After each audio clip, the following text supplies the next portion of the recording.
Hello from Texas, everyone. I hope that this finds all of my friends and loved ones well. I wanted to say thank you for taking some time to learn about my journey and where it has brought me thus far. As some of you know, I've been preparing for my second round of reconstructive bone surgeries following an automobile accident. And we're waiting for the hospital to call with the date of the first surgery as soon as all of the orthopedic trauma surgeons can coincide their schedules. Hoping that will be soon. There's really no fantastic way to segue into this, and I've struggled to find the words to say how important the help and support of everyone is.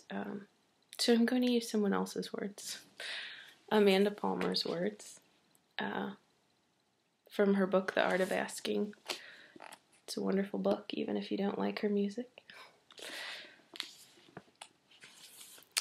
We ask each other daily for little things: a quarter for the parking meter, an empty chair in a cafe, a lighter, a lift across town, and we must all, at one point or another, ask for the more difficult things: a promotion, an introduction to a friend, an introduction to a book, a loan, an STD test, a kidney.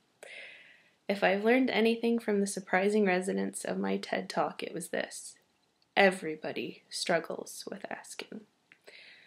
From what I've seen, it isn't so much the act of asking that paralyzes us, it's what lies beneath: the fear of being vulnerable, the fear of rejection, the fear of looking needy or weak, the fear of being seen as a burdensome member of the community instead of a productive one.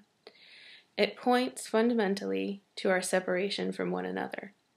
American culture in particular has instilled in us the bizarre notion that to ask for help amounts to an admission of failure.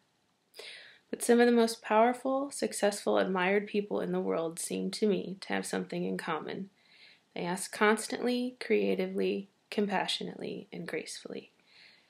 And to be sure, when you ask, there's always the possibility of a no on the other side of the request. If we don't allow for that no, we're not actually asking, we're either begging or demanding. But it is the fear of the no that keeps so many of our mouths sewn tightly shut.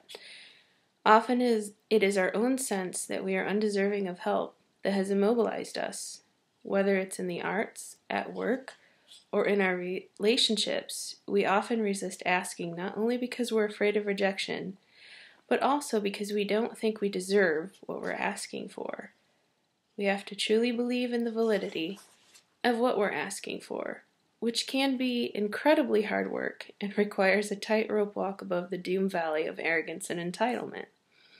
And even after finding that balance, how we ask and how we receive the answer, allowing, even embracing the no, is just as important as finding that feeling of validness. When you examine the genesis of great works of art, successful startups, and revolutionary shifts in politics, you can always trace back a history of monetary and non-monetary exchange, the hidden patrons and underlying favors. We may love the modern myth of Steve Jobs slaving away in his parents' garage to create the first Apple computer, but the biopic doesn't tackle the potentially awkward scene in which, probably over a macrobiotic meatloaf dinner, Steve had to ask his parents for the garage. All we know is that his parents said yes, and now we have iPhones.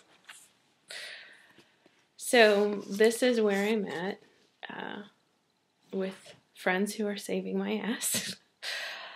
I appreciate any support in any manner that it comes. So I'm asking that if I've been there to be your cheerleader, to support you in those happy times of your lives and the not so happy times, that this is when I need it to come back to me. Thanks for listening.